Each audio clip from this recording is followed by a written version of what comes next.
Hi, my name is Tori Talks Trails, and I just hiked 2 days on the Laurel Highlands Trail, which is one of my favorite trails in Western Pennsylvania. And I want to talk about hiking clothing. Start with what I've been wearing while I've been hiking and what I like and don't like about it. I always wear topos. These are tried and true. These are my sixth pair of topos. I've been using topos exclusively for hiking since 2021 when I first got into hiking. They have a wide toe box. They're pretty durable. I can usually get about 400 to 500 miles on them. Are less durable than hiking boots, so I do have to replace them pretty regularly. But I move them out on muddy trails for volunteering, so it works out really well. Next, we'll talk about my socks. So I have Darn Tough socks. I originally was wearing Smartwool for a while, but what I really like about Darn Tough is if anything happens to the socks, they will replace them for you if you send them back. So, like, yes, they're expensive. I paid $24 for this pair. That's like crazy for a pair of socks, but I know they're guaranteed for life. They're really comfortable. I have gotten 0 blisters over the last 2 days. They are my favorite pairs of hiking socks. I now have 4. These are from REI Co-op. They're a trail made pant. I like that they have the side pocket here because I like putting like my mic and my phone down here. Having something to zip so that your stuff doesn't fall into a pit toilet is very important. It's also got back pockets and front pockets, and they're pretty deep, so I can put my phone in here. I don't really have to worry about them phone coming off. I like that the legs are not like so loose and baggy, but I have pretty big quads, so it's hard for me to find pants that fit in both the waist and in the quads. So I really like that about these pants.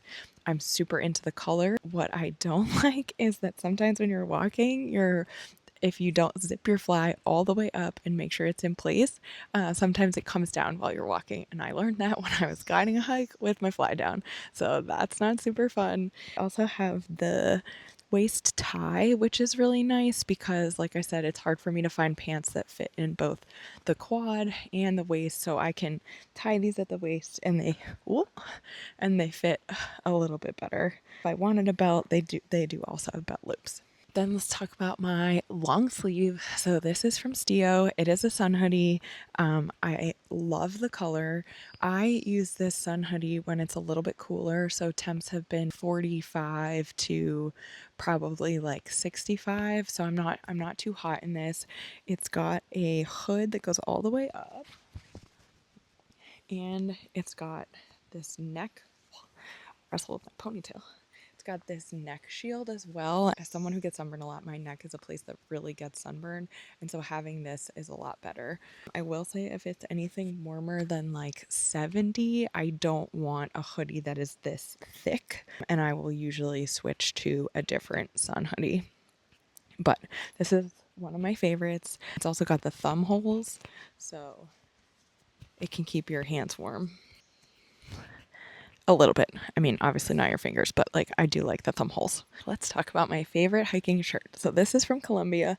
I love the color. I love that it's women's fit specific. So like a lot of the shirts that I get, I feel like they're kind of boxy. So this one kind of cuts in. It's got the seam on the back, but that doesn't bother me. It doesn't bother me with my pack. I like how the arms are a little bit shorter. I don't really care about like looking super nice on trail, but it's nice to feel that I am wearing a shirt that is like flattering to my body type and doesn't make me look like a 12-year-old boy. So I do really like this shirt. I got it when I was in England, so I am hopeful that they exist in the US because I want to get like 7 more. Speaking of things that I got in England, this is a Sweaty Betty hat. So I have the world's smallest head, and any hat that isn't like smaller with the bungee in the back, it makes me look like I am a 12-year-old boy. I'm like wearing my dad's hat. I can't do trucker hats. I can't do any of the dad hats, like any of those cool trendy hats. They look terrible on me. So this was awesome to find. It dries really quickly. It's like a super dry wicking material. I did pay extra to get the pink one. There was a blue one on sale, but I wanted the pink one, so that's what we did. I usually forget gloves every backpacking trip, which is so dumb because I always have cold hands and I always need gloves. So I got these ones from Outdoor Research. They clip together, which is really nice because I am someone who loses shit all the time. And so at least if this is a case where I lose them, I lose both of them, and then I don't have to feel bad that I just have one glove that I can't wear anymore. They are a little bit tight in the hand, so I would probably size up if I got them again. I don't like tight gloves, but I do like these ones. They're really lightweight. Then we've got this Enlightened Equipment puffy jacket. So this was a splurge. This is not a cheap jacket, but it's so lightweight. It's really warm. I like the color a lot. They were out of orange, which I did comment, but when I bought them, they were out of orange. So I was like, okay, whatever. Green is an acceptable substitute. It packs down really small. It keeps me really warm. I can wear it both on trail if it's cold, or what I've been wearing it for on this trip is mostly at camp because it has been really chilly at night. So have been enjoying staying warm in my puffy. This is my favorite rain jacket, and if you follow me on Instagram, you probably know that because it's in all of my photos because it rains here an absolute fuck ton. And so this is from Stio. This was gifted to me by Stio. They have since kicked me out of their gifting program because I did not post enough, but I have no hard feelings because I fucking love this rain jacket. It has come with me to multiple different countries, multiple rainy countries. We did the Cumbria Way last year and it rained every day, and this jacket has kept me dry. So I like the pockets. It's pretty comfortable when my backpack is here. I don't really need to worry about like the zippers digging in at all. So do really love this rain jacket. No hard feelings, Stego. What I packed, objectively wish I did not pack, are these rain pants. So these are from Mountain Warehouse, which is a British company. I think we definitely saw a lot of them in England. This is where I got them. And so they're actually pretty heavy for rain pants. I think my Rab ones are lighter. I thought I grabbed the Rab ones. I grabbed the Mountain Warehouse ones. I have not needed them on all the entire time. I think these pants, these REI Co pants, are quick drying enough that I didn't need to bring these even if it did pour. So I'm kind of mad at myself because they are heavy, but I like them because they've got these snaps down the sides. It goes all the way.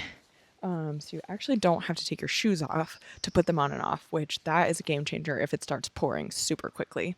Now let's talk about camp clothes. So I do hike in the Bronwyn bra and underwear. I love them. They're wool. They don't smell bad, which is crazy. And I actually love these bras so much that I wear them all the time in everyday life.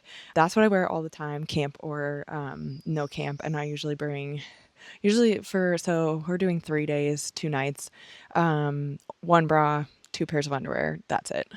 And then we've got my sleep shirt and my sleep pants. This is a shirt from my first half marathon that I ran in 2014. And I showed up the morning of and I signed up and I thought a half marathon was 12 miles. This is the shirt. It's still a great shirt. I also use it as a hike shirt. So I might actually wear this shirt tomorrow when we hike out, though my other one's not that smelly. So I'll probably just sleep in this one and change back to the other one.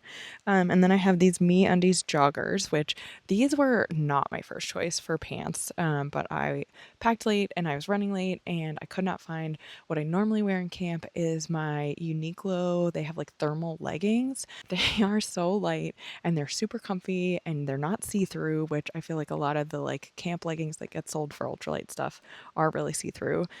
So these are heavier. They're fine. I would not have packed these if it was more than 3 days on trail because they're not a good use of weight, but they're really comfy and I like wearing them at home too. So then I have this fleece, which, sorry to my US audience, this was also a Mountain Warehouse purchase. It is super lightweight. It's really warm. I bought it for my layer in our hostels and huts for the Cumbria Way. It was like $17 and it was worth its weight in gold. I think we're going to go to Mountain Warehouse with an empty suitcase in a week and just stock up because this stuff is so good. It has been really cold at night, so glad I packed the hat. And then I also have an extra pair of socks that I have been sleeping in, and I will wear these on trail tomorrow and will retire these dirty ass socks that I've been wearing for the last 2 days. And then once I get to my camp shoes, which are a Birkenstock, I call them my Birkencrocs. It's the Birkenstock type of shoe, but it's like that croc material. There's probably an official name for them, but I love them. The only thing I don't like about them is there's no tread on the bottom. So if you are wandering around camp in the dark and it's wet and slippery, you may fall on your ass. Ask me how I know that. But other than that, they're great camp shoes. They're really lightweight. And that is what I packed for 3 days of clothing on the Laurel Highlands Trail. If you enjoyed this and it was helpful to you, please like and subscribe for more.